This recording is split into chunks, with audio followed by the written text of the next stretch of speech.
Christmas in New York. We often think of ice skating on Woolman Rink in Central Park, viewing window displays along Fifth Avenue, and of course, the lights. Some say it's a city that never sleeps, and that the lights of the city skyline are beacons of hope and progress. Anybody who's anybody's made it in New York. Back in the time before Facebook live streaming and the internet, the radio was the main form of entertainment for many Americans. With a turn of a dial, the listener could be transported to faraway places and hear music that would have been previously unreachable. When you think about it, this process sounds a lot like magic. In this modern age where at the click of a button someone can become YouTube famous or instantly download a song from iTunes, it is sometimes hard to imagine a time of vinyl records and turntables. However, it was no Christmas miracle, but hard work, dedication, and disc jockeys like Alan Freed that allowed Buddy Holly and the Crickets to perform at the Paramount Theater for the 1957 Christmas Jubilee in New York City.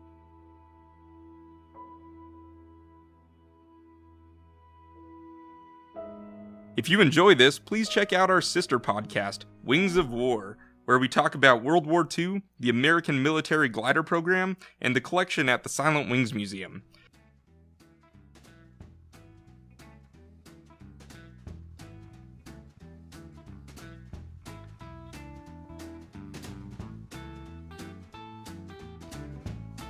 It might surprise some people to know that rock and roll has not always been considered to be a real music genre.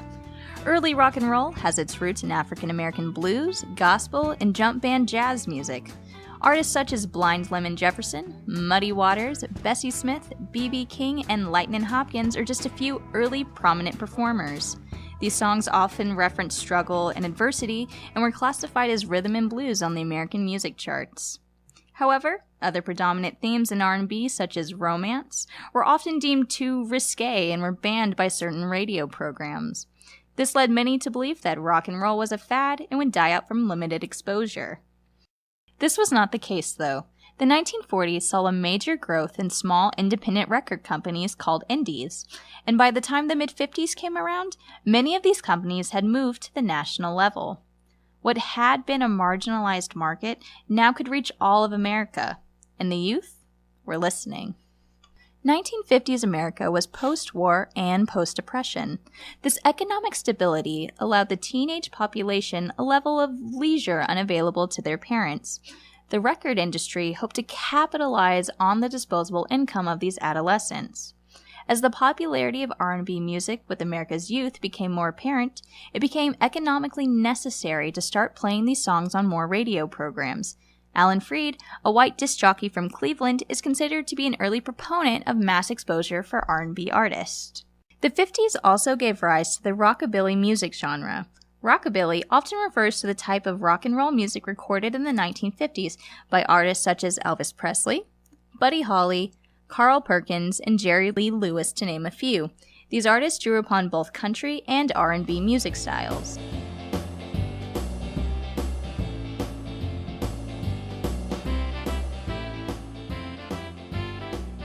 Buddy Holly was born Charles Hardin Holly on September 7, 1936, in Lubbock, Texas, at his parents' home.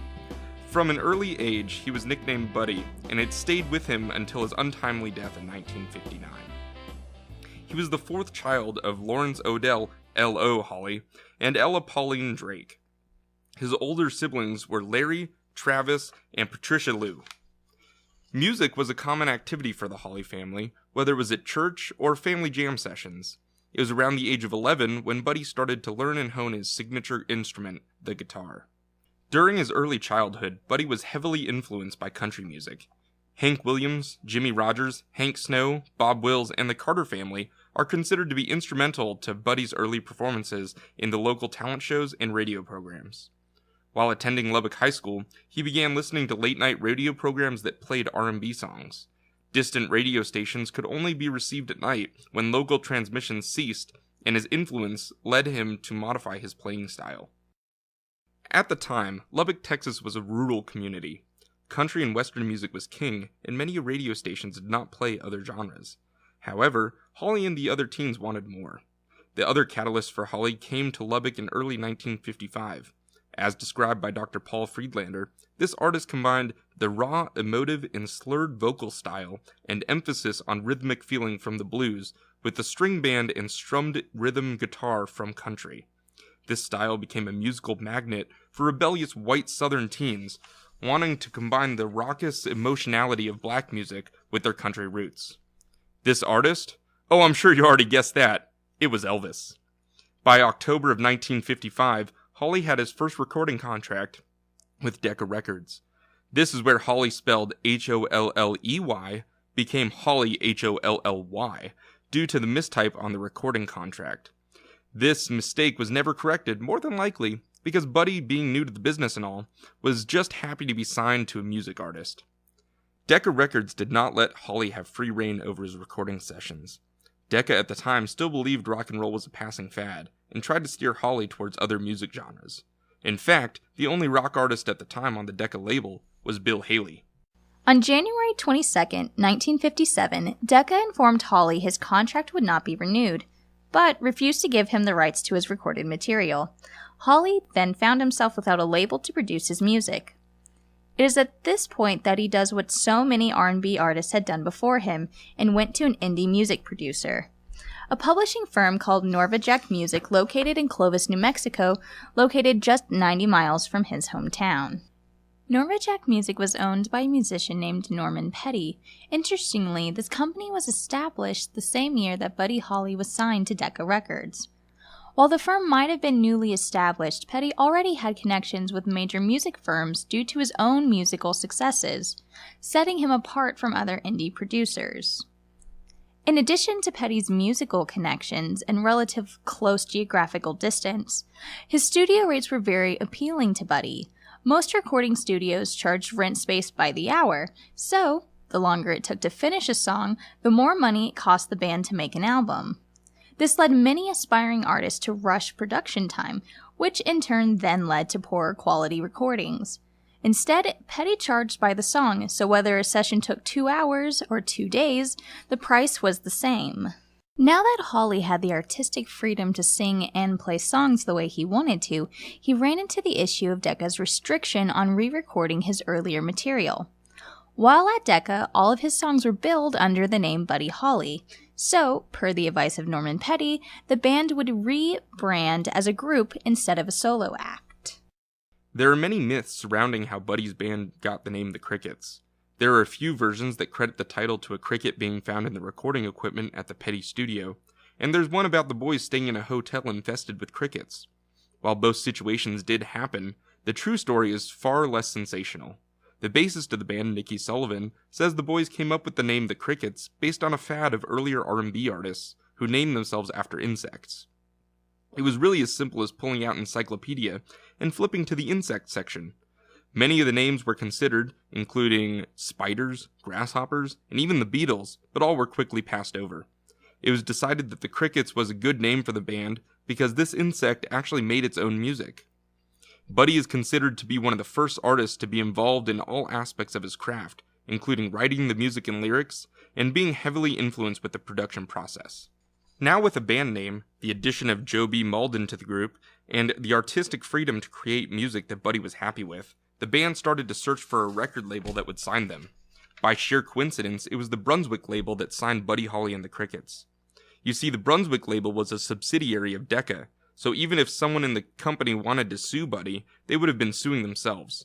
This lucky break and the commercial success of That'll Be the Day finally seemed to put Buddy on his path to stardom.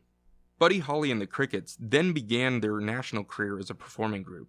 They made TV appearances on shows such as The Ed Sullivan Show and Dick Clark's American Bandstand, as well as many live performances at places like the Apollo Theater and the Brooklyn Paramount in New York. Additionally, Buddy and the boys signed up to be part of an organized tour pack in the fall of 1957. It was called The Biggest Show of Stars, and as the name suggested, this proved just how popular Buddy Holly and the Crickets had become. This tour lasted 80 days and was the band's first experience with extended tours. While great for publicity, this tour strained the group, and when it was finished, Nicky Sullivan decided to leave the Crickets. By December of 1957, the Crickets had reached the peak of their popularity in the American music scene. The trio of Buddy Holly, Jerry Allison, and Joe B. Malden returned to New York and played on the acclaimed Christmas Jubilee show hosted by Alan Freed.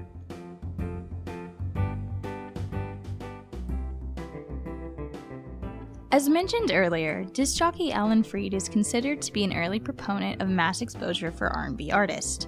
He is also credited as the man who popularized the very term rock and roll. Freed was at the center of American rock music, and it is fitting that Buddy Holly and the Crickets performed for him at this point in their career. You might be asking, what exactly was the Christmas Jubilee? It was a yearly dance party that Freed started after he moved to New York in 1954. Where several different acts performed live for the patrons, in addition to Freed appearing as the DJ. Opening on November 19, 1926, the Paramount Theater in New York City was originally a 3,664-seat movie palace. During the 1950s, it was the site of live rock and roll shows. As a matter of fact, the Paramount Theater was also where Elvis Presley's first movie, Love Me Tender, had its world premiere. A place this large was necessary to accommodate the large crowds that attended these dance parties. When Buddy Holly and the Crickets played in 1957, it was the largest New York show Alan Freed had had to date. The demand to see the Crickets and other headliners such as Jerry Lee Lewis, Fats Domino, and the Everly Brothers was so high that there were waiting lines that stretched several city blocks. To put that in some perspective, a city block in New York is roughly 900 feet, or 274 meters long. Crowds such as these clearly show that rock music wasn't going anywhere and had truly become a part of the American music scene. Starting on December 23rd, the 1957 Christmas Jubilee was 12 straight days of rock and roll. Buddy Holly and the Crickets performed 5 shows each day, and according to Jerry Allison, the drummer of the Crickets, considered this to be the high point of his time playing with the band. During this period, Buddy Holly and the Crickets were paid $4,200 for their performances. In today's market, that would have been a total of $36,130.31. Even though Holly was the frontman, he insisted that this money be split evenly between himself, Allison, and Malden. If you do the math, that would mean each member of the Crickets earned $200.72 a show. However low this might seem in our modern music market, it was never about the money for Buddy Holly. It was about the music.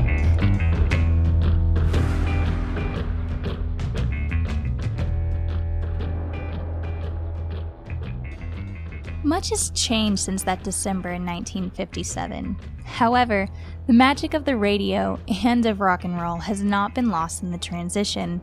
What started with musicians like Blind Lemon Jefferson, Muddy Waters, Elvis Presley, and Buddy Holly can be heard today in the modern music scene.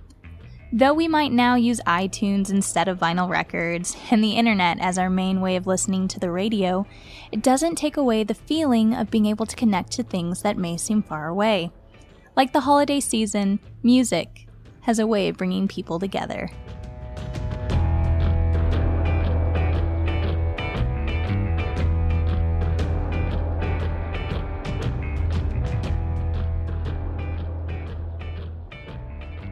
Thanks for listening to episode 1 of Frames and Fame, Rock and Roll, Christmas, and the Radio. We hope that you enjoyed it. Tune in next month to get more Holly history.